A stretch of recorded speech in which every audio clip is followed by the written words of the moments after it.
Welcome back to EDS, and in this video we're going to take a look at how you can write your own options contracts, collect a premium upfront and generate consistent returns year on year. So the first thing that we need to do is open up our brokerage platform. I'm using tastytrade. Feel free to use whatever you like. And of course, we're going to be writing or selling these contracts. Those terms are interchangeable. So what we need to do is we need to know where we are in the option cycle before we can do anything else. So we just want to pull up some equity underlying, something like Apple. It doesn't really matter what it is. We just want to see a list of expirations. And just so everybody knows, there's weeklies and monthlies that we can currently see here. There might be quarterlies and things like that on your platform, and depending on the underlying, but basically it just relates to the frequency of when they expire. Anything with that doesn't explicitly state it's a weekly or a quarterly is just a monthly by default. So everything that's not in grey is a monthly. We want to stick to monthlies for the purpose of this video. For the bread and butter of our portfolio, we want to stick to monthlies. So let's just have a look here. We want to be 30 to 60 days out in time. 45 would be ideal. So the next monthly available expiration is November 15th, which is 25 days away. That is too close. So the next expiration down is December 20th, which is 60 days away, which is ideally we want to be 45 days, but 60 days is fine. It just means we'll get to collect a bit more premium on entry.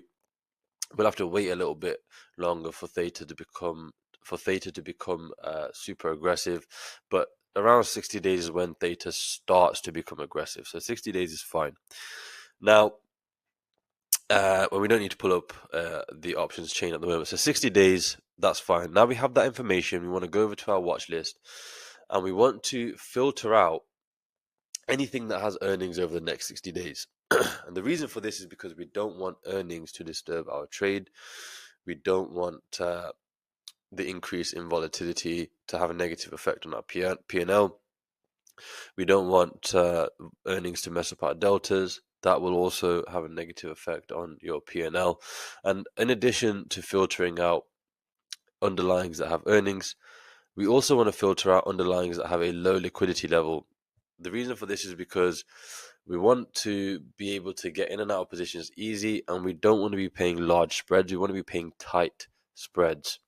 The spread is the difference between the bid and the ask, and you pay it every time you get in and out. So the tighter the spread, the less you pay. The wider the spread, the more you pay. So once you've done that, we'll have a list that looks something like this. And now we want to just simply filter everything from high to low IVR. And that's basically it. This is how we set up our watch list. And now we can go through the process of selecting something to have a look at and trade. So things to keep in mind as we go down the list. We want to keep in mind, is it a futures position? Is it a futures underlying? Is it an equity? If it has a forward slash like this, it's a futures underlying or instrument even.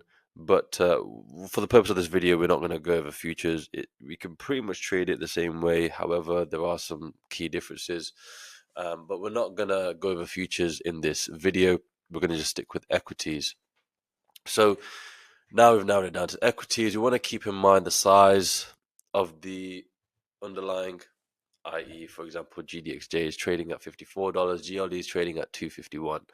So you want to keep that in mind. You also want to keep in mind the IV rank, of course, but you also want to keep in mind the absolute IV level here, IVX. So let's just see if we can find an example to show you. If we have a look here, I know this is futures, the British pound futures and corn futures. It doesn't matter for the purpose of this little example. It doesn't matter, right? So IVR is basically the same, near enough, 56, 59, basically the same. However, if you look at the absolute IV level, one's 8.5%, one's 21.2%, which is a massive difference. So keep in mind the absolute IV level as well as the IV rank, as well as the size of the underlying. So one last thing to keep in mind is you need to know and be aware of what's already in your portfolio. And if you're heavy in any one sector or industry, don't look to put new positions on in that same sector or industry. keep your portfolio diverse. You can use correlations to the SPY, you can beta weight, but that's fine, but just use common sense for the most part and you'll be fine. If you've got loads of food companies, don't look at more food companies. If you've got loads of airlines, don't look at more airlines. It's that simple, really. And that's basically it. So we're just going to go down the list here and we're just going to see what looks good to us. TLT is looking nice. We did recently mock up a position on that not too long ago. GLD also looks good with an IV rank of 72.8. Let's have a look at GLD. So this is the chart for GLD. We can get rid of this. This is just, that was a price level from a previous position that we were mocking up.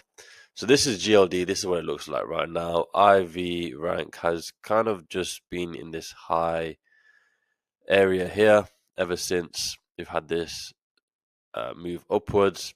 We've had all of this sideways action and then moving upwards. We've had IV rank just basically stay elevated. So with GLD, it's got an IV rank of 72.8, which is really nice.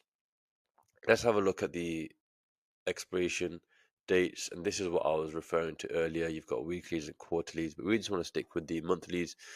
December 20th is what we decided, and now we are presented with the options chain. The vertical orange bar here shows you what the expected move is of GLD over the next 60 days, and the horizontal bar shows you where price currently is of GLD with respect to the strikes. So what we want to do is we want to sell one call and we want to sell one put. We've got calls on the left, puts on the right. And I like to sell them anywhere between 15 and 20 deltas on either side. So on the call side, we've got 18 deltas here at the 270 strike.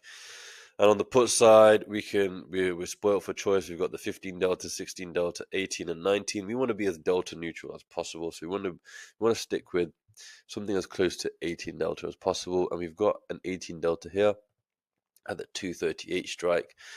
And this is essentially our position. There isn't anything more that we need to do here. I will just explain what's happening, but in really simple terms, that's the position. That's it. So we've got a 72% chance of success here. And so what's happening? We've basically created a range for ourselves, okay? And as long as the price of GLD stays within this range, the range of 238 and 270, it's currently between 251 and 252.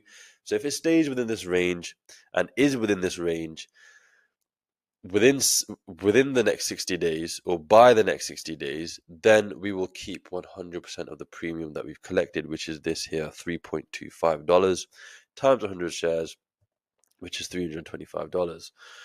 The reason why it times it by 100 is because options contracts have a 100 share multiplier for equities.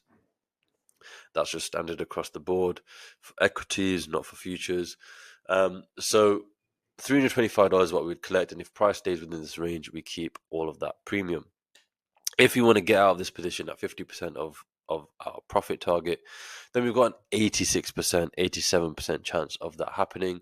If we were to put this position on as is, we'd start off with a daily theta decay of $7.3, and that would get more aggressive as time goes on, as long as our strikes remain out of the money. And our broker is going to require just under 3.7k in buying power to put this position on. Now, for a naked position, this is a decent and respectable return on capital. However, not everybody can put a position on this large in their portfolio. So I'm going to show you all how you can manipulate positions to fit inside any size portfolio. So let's just say, for example, we take the call side, right? We got a strike at 270. What we can do is we can buy another contract, $5 further out, say at 275, and we can do the same thing on the other side, $1, $2, $3, $4, $5 down, and we can buy that contract at the 233. So we've created a spread on either side, which is the same distance apart, $5. And what we've essentially done here is we've now limited the loss So the loss is now no longer unlimited. The loss is now defined between however large the spread is, which is $5, minus the premium that we collect up front, which is $1.23, and that is how we get our max loss of 377. Our broker knows that our max loss is now our max loss, so there's only ever any reason to require whatever the max loss is in buying power, because we no longer have an unlimited loss potential. We massively reduce our buying power requirement. This does give us a higher return on capital trade, but our probability of success does suffer a little bit, and that is the trade-off basically with this. But that is how you can place positions in your portfolio, how you can manipulate positions to fit inside your portfolio. And you do need to keep in mind the sizing of your positions. And if you're unsure of how to size your positions, how big should your positions be relative to your portfolio, we've got a position sizing template that's free for everybody to use. The way it works is you're entering the size of your portfolio, and then you enter in what the current VIX level is, and then everything below will then be automatically calculated for you. The numbers do change based on the VIX level and the size of your portfolio, and it's designed in a way to make sure that nothing can ever wipe you out. So as long as you stick to this, you'll be fine. Link in description. Click on free position sizing template and it will take you to where you need to go. If you want to learn in more detail, see what positions we're placing, see how we're making adjustments, etc., then by all means, head on over to EDS Premium and get yourself signed up. Inside, you'll have access to our portfolios where you'll be able to see what we're doing, how we're managing trades, how we're placing trades. There is a full course inside as well, so no prior knowledge is required. We will teach you everything you need to know. If you get stuck or just want to ask questions, it is a private community, so you can speak with myself directly, or you can speak with other like-minded individuals. And right now, because we have just started, I am offering a one-on-one onboarding call with myself directly, where I will go through your current situation with you, what sort of portfolio you've got, if you've got any positions on. We can look to unwind that, and we'll just kind of see where you are and see how we can best serve you, basically. And we're doing that complimentary for everyone that joins, only for the first couple of people. Eventually it'll get to a point where it's unfeasible to be able to offer that on a one-on-one basis, so take advantage while you can. There is also a 100% money back guarantee, so once you've studied our full course and followed our trades for 6 months, if you haven't then still seen results at that point, we will work with you for free until you do, or you can simply request a full refund. So it's completely risk-free on your part. It's £1 a month to join. Insane value. The price will be going up. However, once you're in, the price is locked in for you. You'll never have to worry about paying more. So you are rewarded for getting in early. And with that being said, I will see you guys on the inside.